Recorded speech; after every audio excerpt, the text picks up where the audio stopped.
All right. Um, Welcome everyone. Australia and India were up against each other in a day-night test after a gap of 15 years. Huge day for both nations in history of women cricket. So, good evening, namaskar. I'm Aparna Seni, host of one of the most interactive live shows, not only with our guests in the panel, but with our live audience watching us tonight. And once again, I would like to welcome you all to our live broadcast of Cricket Conversation with Aparna Seni. And it's a collaboration with Eyes on Cricket with none other than and my lovely friend, co-host Norman Kotanak. Welcome to the show, Norman.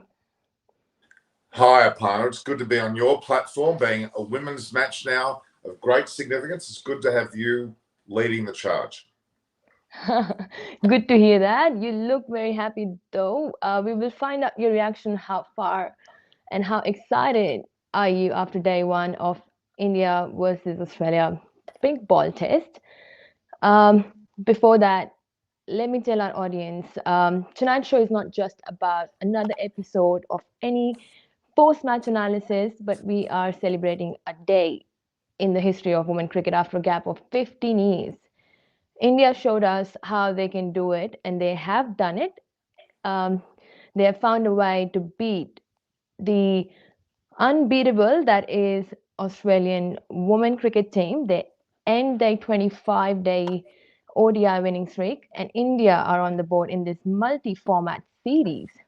Now the action moves to the day and night test match. So we are going to dissect the day one of pink ball test here on our joint platform tonight. So let's go to Norman and ask Norman, what's your call of today's day one, which was obviously very much impacted by the rain, but India is still, I think, in a great position for 132 for one. Well, it's an excellent position to be in. And quite frankly, Indian cricket is hit a renaissance, not just with the men, but also the women. Coming to Australia against an Australian side that had won, at that stage, 24 matches in a row. They'd won a further two. The first one easily, the second one not easily, almost lost the second, but then eventually got the breakthrough, won the third ODI in this multi-format series where they play ODIs, Test match, and T20s, which all count together as an overall score.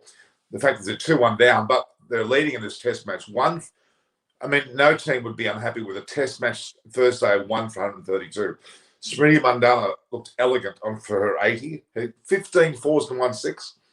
Shafali Verma looked a bit frustrated in her 31 and played some unnecessary shots, but they gave a 93 run opening partnership and put on Rolls in there on 16. They've still got Mithali Raj, the debutant Yastika Bhatia coming in as well. And my favourite, Tanya Bhatia, who's the keeper and can bat higher in the order. Looks like a really good side. They got there's also the lineup of that Vistraka, Puja Vistraka, Goswami still there, Magina Singh, and Gaikwad. So they've got a great side, and they are with a good chance of doing very well here.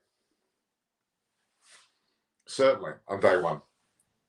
Yeah, and what do you think after they won the toss, elected to bowl, even though they looked very nervous on the field? I mean, they missed the catch, though it didn't cost them much because she got out after a few runs. But what do you think? I mean, they fielding, is it something to do with the pink ball because the stadium is the color is orange, or it's just the nerves? Yeah, look, that was rather bizarre. You've got red seating everywhere. It looks like red seating with a pink ball. It does. Quite frankly, it's the dumbest colour of seating for a cricket match. And maybe they should have thought about that and perhaps put some sort of white sheet or something over the seating, because it's really stuffed it up a bit. It's very hard to. There've been a few drop catches from Australia as well, and you could attribute some of that to the seating, to be honest with you. Yes, certainly. Hopefully, we don't see any more of that. Um, Obviously, I think people have been saying that India does have a bit of an upper hand because they played in England, which was earlier this year, whereas Australia hasn't played a test match, right, for 2 years. But I That's think right. Australia does have upper hand because they have experience with the pink ball, whereas India doesn't. So it does come out to Yeah, I mean, be look, a win-win situation. the pink ball. Look, most of the match up until the later part of the afternoon was played in daylight anyway, so the pink ball shouldn't have had too much significance at this stage. But look, both teams in the same situation. Australia's depleted batting wise. They've lost Rachel Haynes. They've got a somewhat lesser side. I would argue they've got 4 debutants on the Australian side, mostly bowlers. They were pretty ordinary with their control and their understanding, despite Elise Perry bowling well. Their spinners were okay, but I'm pretty sure that they weren't expecting to use Sophie Molyneux after only 18 overs, which was a rather early start to have a spinner, that is. Can I quickly add, though, I'm a bit annoyed with the commentary people involved. I'm not going to mention the commentators' names, but they're gibbering away live to air with the wicketkeeper, Alyssa Healy. I know she would have agreed to be spoken to, but they were talking to her as she was actually catching the ball, and when the ball was being bowled, they got no etiquette about when to start and finish the conversation. It really annoyed me no end, because a commentator should be seen and not heard when the ball is in play. When the ball's delivered, when it's hit, the fielders are fielding. There's no need for a commentator to make any comment at all. Unfortunately, they kept gibbering away at Alyssa Healy, asking her about the price of fish, and they were trying to be joking, but it just didn't work. They need to learn the etiquette of commentary, and you don't become innovative by talking to the damn wicketkeeper when they're trying to be a wicketkeeper. I was super annoyed, to be honest with you. It really annoyed me. Yeah, I wish Norman, they I would, think you can do better wish they commentating. would go back to commentary 101, and you don't start a conversation, and when the ball's being bowled halfway through, kind of almost finished, and then restart the conversation. You end the conversation before the ball is bowled.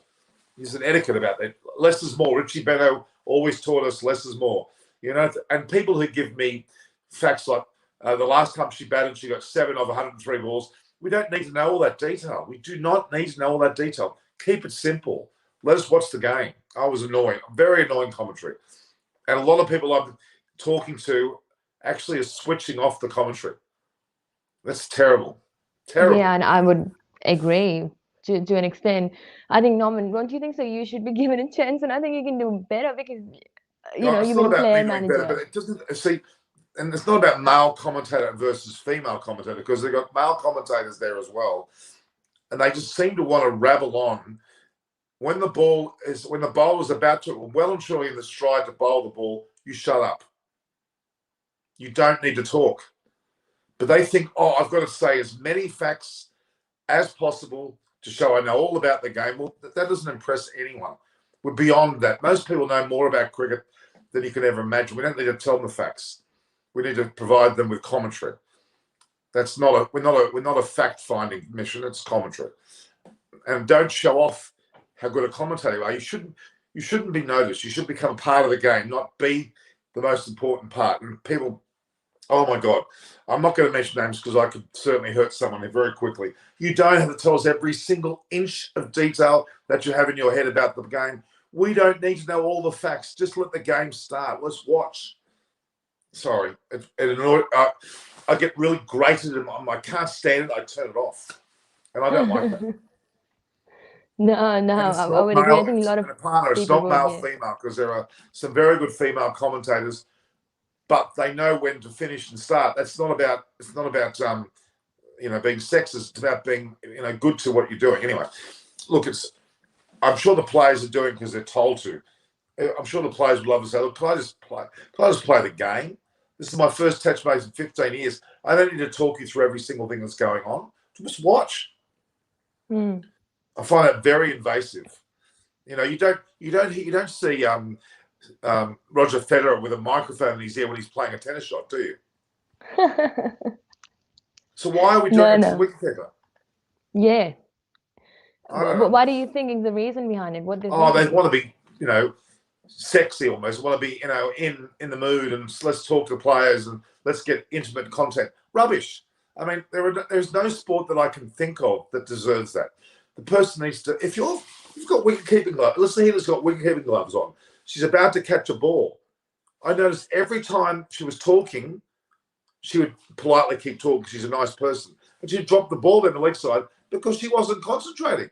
She was too busy talking to the commentator. What's the point? I don't find that insightful. I find it stupid. And please, I hope the commentators listen to this. I hope they get this feedback, because someone needs to tell them to try to just don't be something you're not. Be humble. Don't be, I've got 50,000 facts, blah. Anyway, back to the game. That I had to get it off my chest because I was it really turned me off watching. Yeah. I mean, Well, Isha Guha is one of the only people that I know on this women's circuit that actually knows how to do it. She speaks beautifully, quietly, intelligently. When it comes to the game, she stops and starts when appropriate. She's got it nailed. But I'm not going to go into the names of the others because they know me. Sorry? Who is that?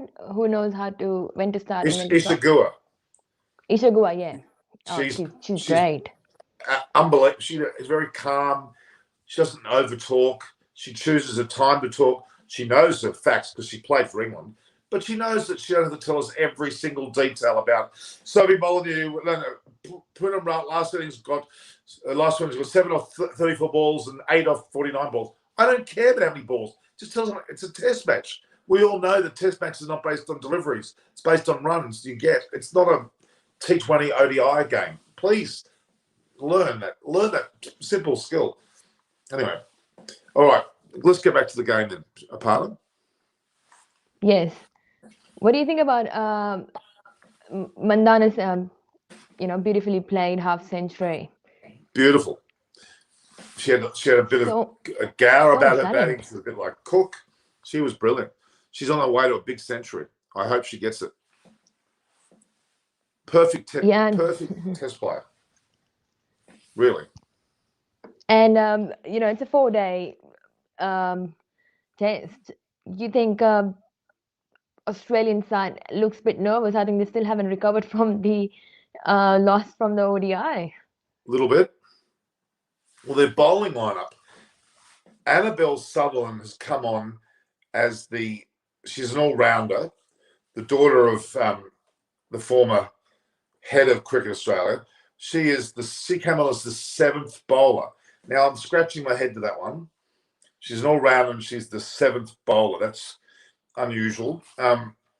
Stella Campbell is very young, as what Shimona told us, very fast. Darcy Brown, Stella Campbell, they're basically debutants. Talia McGrath's not played much. Annabelle Sutherland, another debutant. And they've also got another Georgia Wareham as well, who's yet to come in, or yet to bowl at least, and she's a bowler. So Georgia Wareham, who's an out-and-out bowler on her debut, hasn't bowled yet, and there have been 7 players bowl. So she'll be the 8th player to bowl, but she's been brought on the team to be a bowler. That's scratch your head, isn't it? If you're a bowler on the team, you don't come on as 8th bowler. Yeah. Because that leaves the keeper is 9 and 2 other batters that aren't bowling. That's almost the whole team. It's a rather strange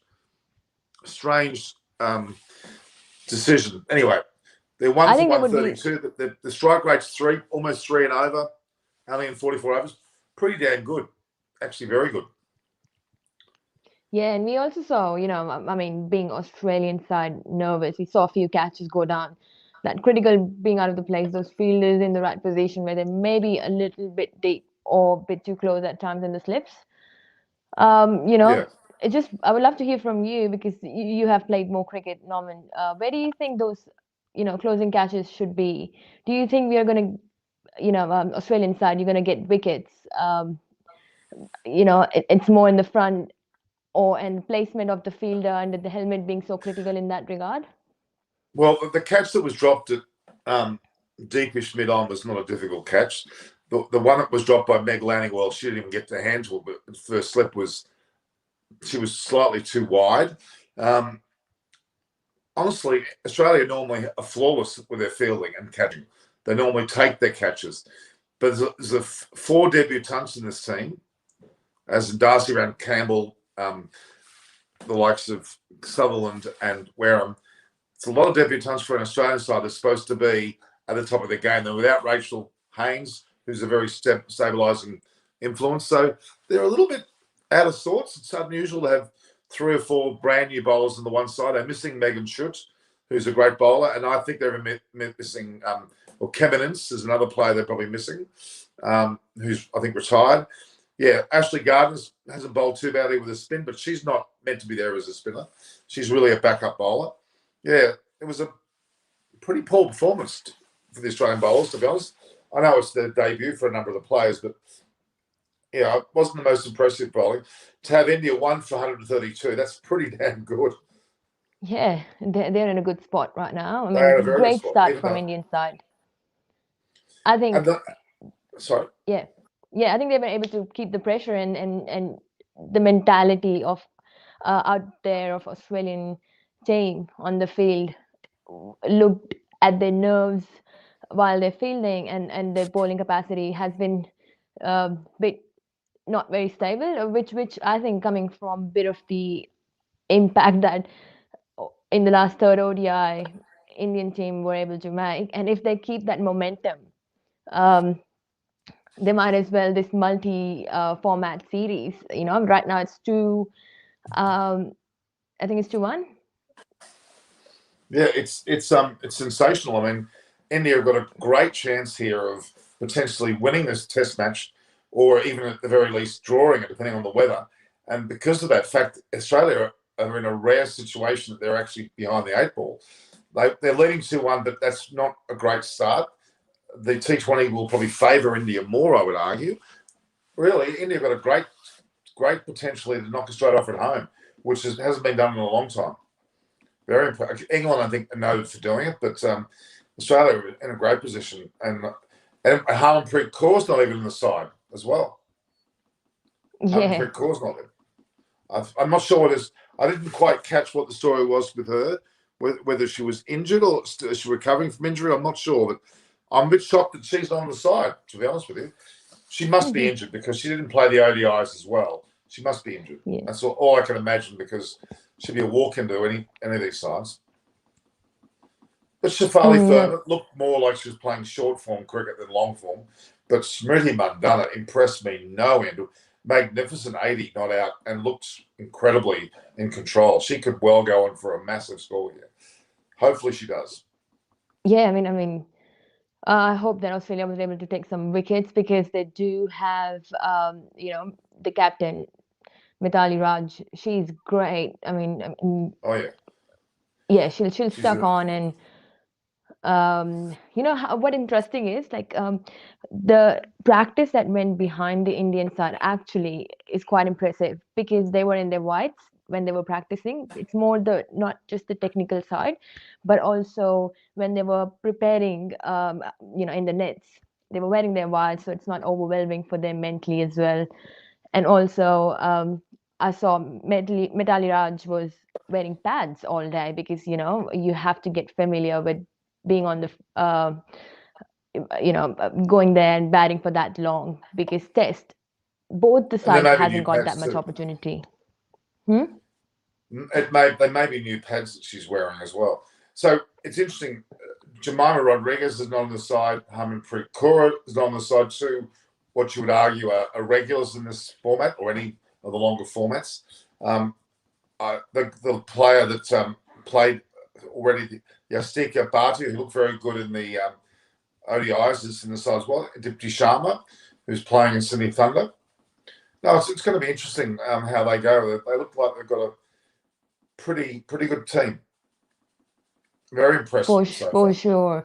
What other changes, Norman, would you think should be, or if could be, because there's 4 debutant, but what do you think Australian side could have done better from the ODI? Well, I think it's a bit of a muchness to actually debut 4 new players, and not just 4 new players, but 4 new bowlers. Now, Hannah Darlington bowled well in the short form.